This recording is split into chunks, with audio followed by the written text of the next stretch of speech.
নমস্কার, আজকের ব্লগে আপনাদের স্বাগত। আজকে নিয়ে চলে এসেছি একটা দারুণ স্বাদের সুস্বাদু স্যুপের রেসিপি। দেখুন তো এই রকম স্যুপ কাদের কাদের খেতে ভালো লাগে। তার জন্য প্রথমেই করতে হবে কুচি করে গাজর, বিনস, ক্যাপসিকাম, পেঁয়াজ আর কিছুটা কুচানো রসুন আপনাদের প্রথমেই কেটে নিতে হবে। জিনিসগুলো ছোট করে কাটতে হবে, যাতে বাচ্চারাও খেলে তাদের মুখে পড়লে তারা ফেলে না দেয়। ছোট ছোট করে কেটে নেবে এমনভাবে যেন একেবারেই কিন্তু মুখে না পড়ে, আর জিনিসগুলো খুব তাড়াতাড়ি সেদ্ধ হয়ে যেতে পারে। আর তার একটা যে ভেজিটেবলের স্টক বা ফ্লেভার যেন সুন্দরভাবে স্টকের সাথে মিশে যায়। আর নিয়েছি এক বাটি সুইট কর্ন, যাদের পছন্দ নেবেন, না হলে অপশনাল। আর এখানে সেদ্ধ করে নিয়েছি চিকেনের একটা ব্রেস্ট পিসকে, আর সেটাকে ভালোভাবে ছাড়িয়ে নিয়েছি, অর্থাৎ শ্রেড করে নিয়েছি।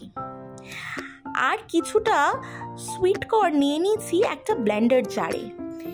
এইখানেই তো এইটার স্পেশাল রেসিপিটার। সুইট কর্নটাকে ভালোভাবে মিক্সার গ্রাইন্ডারে দিয়ে ভালোভাবে ব্লেন্ড করে নিতে হবে।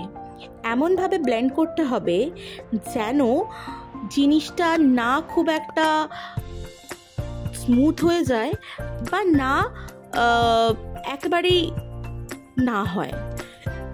দেখুন আমি আঙুল দিয়ে দেখাচ্ছি, ঠিক এইভাবেই কিন্তু বা এই কনসিস্টেন্সিতেই ব্লেন্ডটা করতে হবে।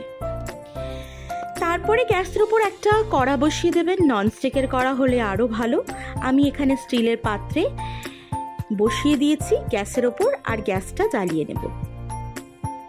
তারপরেই এতে দিয়ে দেবো কিছুটা রিফাইন অয়েল।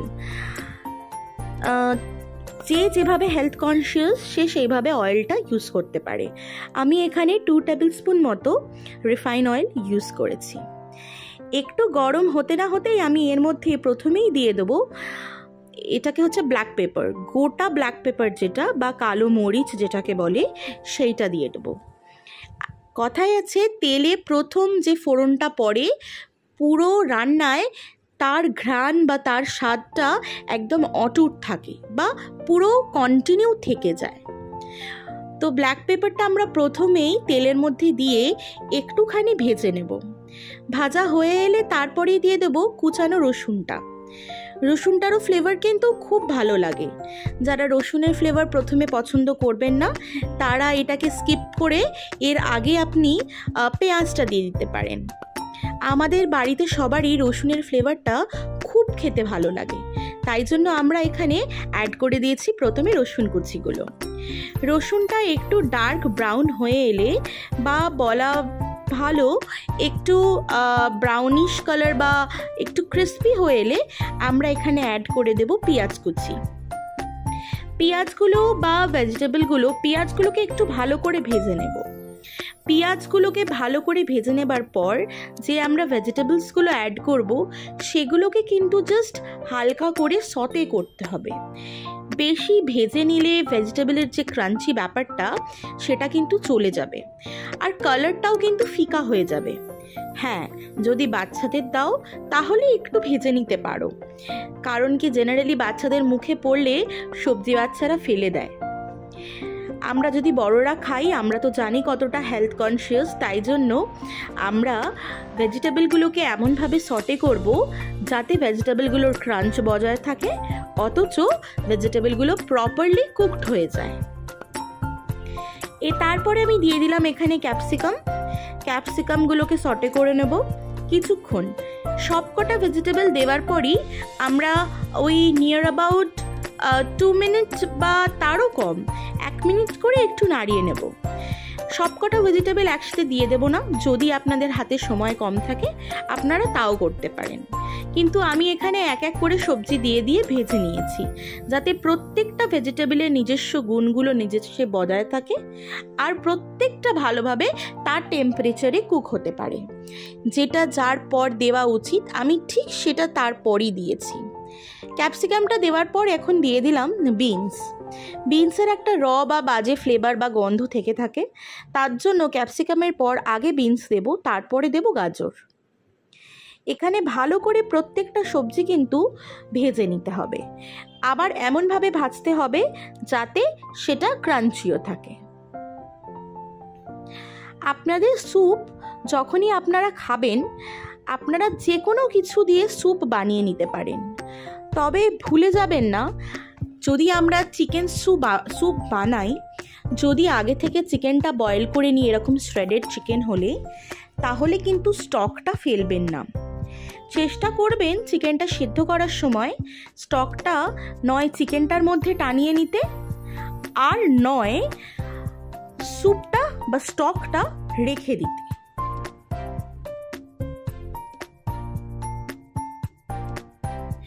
এখানে আমার বিনসগুলো ভাজা হয়ে গেছে, আমি এখানে অ্যাড করে দিলাম গাজর কুচিটা।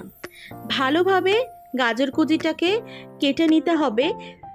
আনইভেন কাটা থাকলে বা ছোট বড় কাটা থাকলে কিন্তু গাজর বা যে কোনো সবজি যদি আমরা ছোট বড় করে কেটে ফেলি, একই সাইজে না কেটে, তাহলে কিন্তু রান্না করতে বা সেদ্ধ হতে খুব সমস্যা হয়। সবসময় চেষ্টা করবেন সব রান্নাতেই সবজিগুলো যেন ইকুয়াল হয়, প্রত্যেকটা সবজির স্লাইস বা প্রত্যেকটা সবজি কাটা যেন একদম সমান সমান হয়ে থাকে, তাহলে দেখবেন রান্নার স্বাদ কিন্তু দ্বিগুণ হয়ে যায়। এখানে আমি গাজরটা ভেজে নিচ্ছি আনটিল ওই বললাম আমার মনে হবে কি সেদ্ধ হয়ে গেছে, কিন্তু রংটা কিন্তু একই রকম থাকবে, রঙের কিন্তু কোনো নড়চড় হবে না। যদি একটু লালচে বা একটু কালচে ভাব চলে আসে সবজিগুলোয়, তাহলেই কিন্তু ওভারকুকড হয়ে যাবে, সেটা কিন্তু করা একদম চলবে না। তাতে কিন্তু আমি যে স্যুপটা আজকে বানাচ্ছি এটা কিন্তু খেতে একদমই ভালো লাগবে না। এরপর আমি দিয়ে দেবো কর্নগুলো।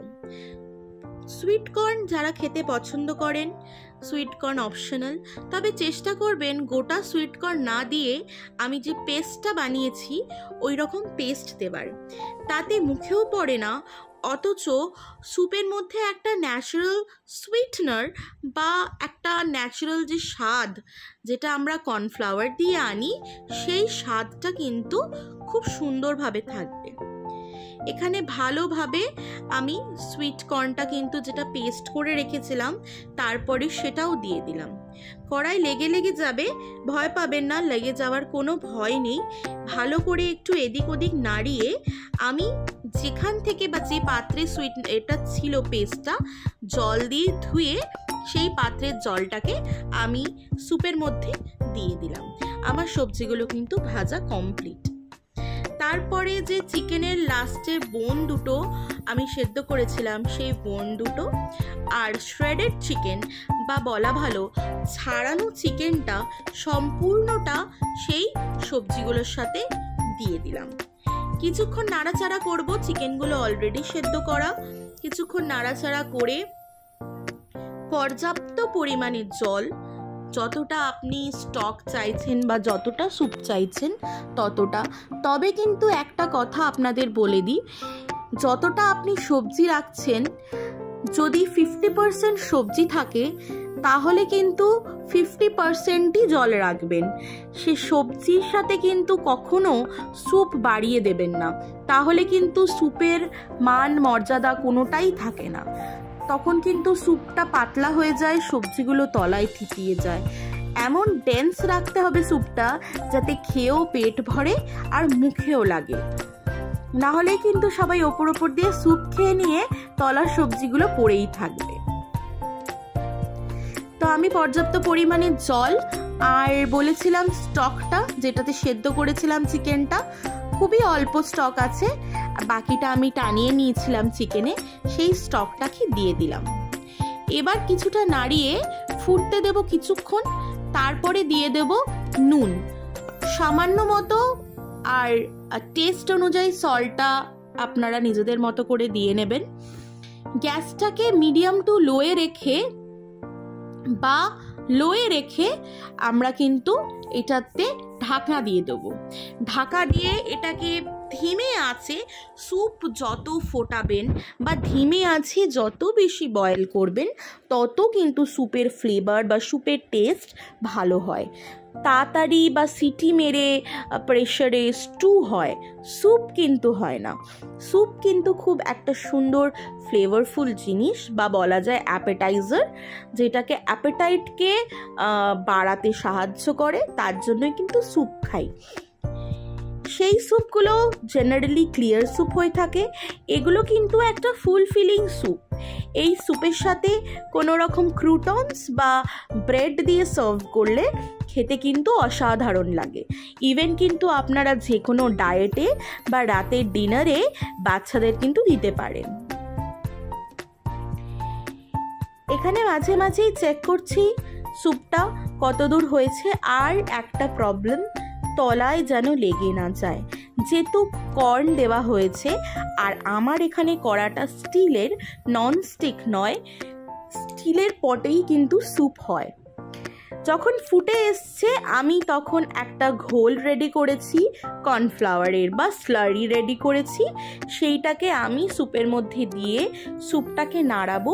যখন দেখবো কি স্যুপটা একটু থিক হয়ে এসছে বা একটু মোটা হয়ে এসছে, তখন আমি গ্যাসটা অফ করে দেব। টিল দেন আমি ভালো করে স্যুপটাকে এই দিক ওই দিক করে স্টেয়ার করে নেব, যাতে কর্নফ্লাওয়ারটা স্যুপের মধ্যে পুরোপুরি ভালোভাবে মিশে যায়। তারপরে আমি দিয়ে দিচ্ছি এখানে কিছুটা গোলমরিচ গুঁড়ো। টেস্ট অনুযায়ী দেবেন। কালো গোলমরিচ ফ্লেভারের জন্য কিন্তু দেওয়া হয়েছিল তেলে, তার কিন্তু একটা ঝাঁঝ আর ঝাল দুটোই থাকবে। বাচ্চারা যদি খায় তাদেরকে আগে তুলে দিয়ে পরে কিন্তু আপনারা নিজেদের বাটিতে বা নিজেদের পাত্রে বাটার আর গোলমরিচ দিয়ে সার্ভ করতে পারেন। আমি এখানে বাটারের ক্লিপিংসটা নিতে ভুলে গেছি, গোলমরিচটা দিয়েছিলাম তো তার ক্লিপিংসটা ছিল, সেটাই আমি আপনাদের দেখালাম। এইরকম টেস্টি টেস্টি স্যুপ বানিয়ে অবশ্যই কমেন্ট করে জানাবেন কীরকম লাগলো। আর ছোট্ট ছোট্ট টিপস আর ট্রিক্সগুলো কিন্তু ফলো করবেন, তাহলেই দেখবেন একটা অসাধারণ ইয়ামি টেস্টি স্যুপ রেডি হয়ে গেছে। ফ্লেভারটা যাতে ইনট্যাক্ট থাকে একটা লিড দিয়ে দেবেন। আর ভালো লাগলে সাবস্ক্রাইব, লাইক অ্যান্ড কমেন্ট করবেন। Till then by.